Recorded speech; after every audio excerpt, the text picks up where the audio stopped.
Hello and welcome to my channel Unlocking Science Space. So I'm back again with my another interesting video on refraction of light through glass slab.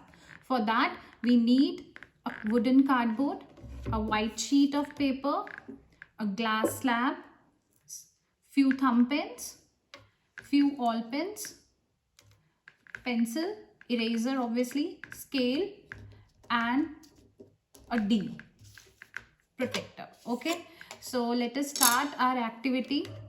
So first of all, what we will do is we will place this white sheet of paper on this cardboard and we will put some drawing pins here or thumb pins you can say, so that it does not move from its space, because अगर ये move करेगा तो हमारी activity हमें correct result नहीं देगी. For this I'll place this thumb pin at the four corners of this paper, right?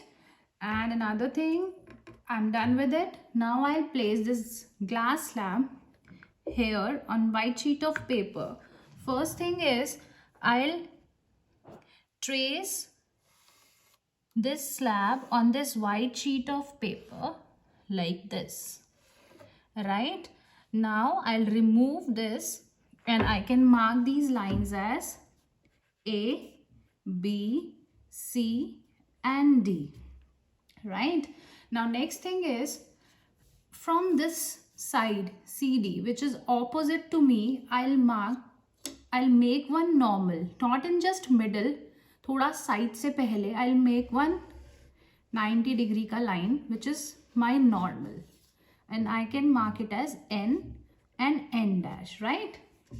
And next thing is step 2, using this D I'll make an angle approximately 30 to 40 के आसपास, like this.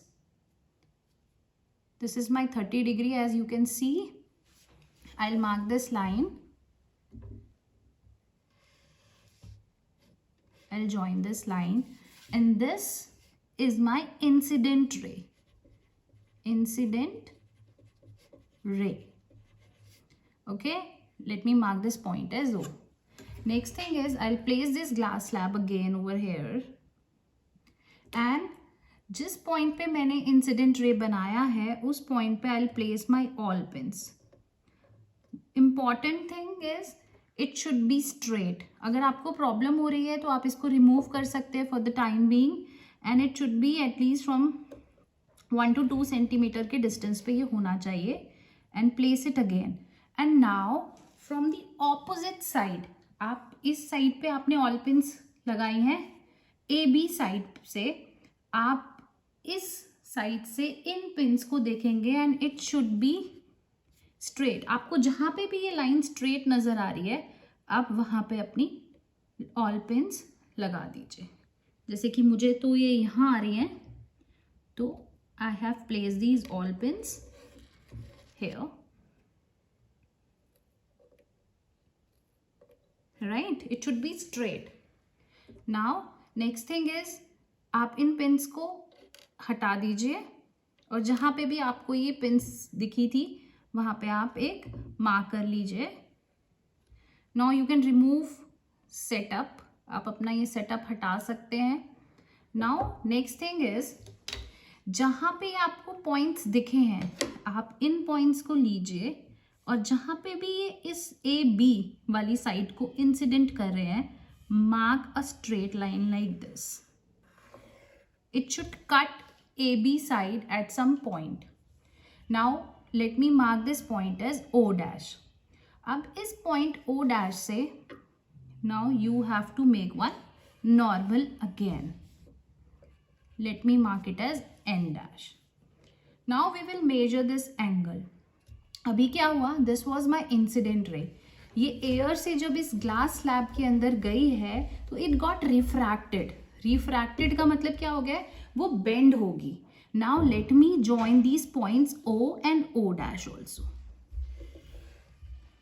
Now next thing is we have to measure this angle. तो we already knew it was 30 degree. हमें अब ये देखना है कि ये वाला एंगल कितना आता है. Obviously this was rarer medium and this glass slab is a denser medium. तो लाइट जब रेयरर टू डेंसर मीडियम जाती है तो वो ऑब्वियसली अपना एंगल को कम करती है. So let us see what my angle, see I have got result as approximately 10 degree. It is 10 degrees. So this is my angle of refraction. तो यहाँ से हमें जो फर्स्ट थिंग क्लियर हुई है वो ये क्लियर हुई है कि एंगल ऑफ इंसिडेंस हमारा ग्रेटर है एंगल ऑफ रिफ्रैक्शन से if a ray is going from air to glass slab.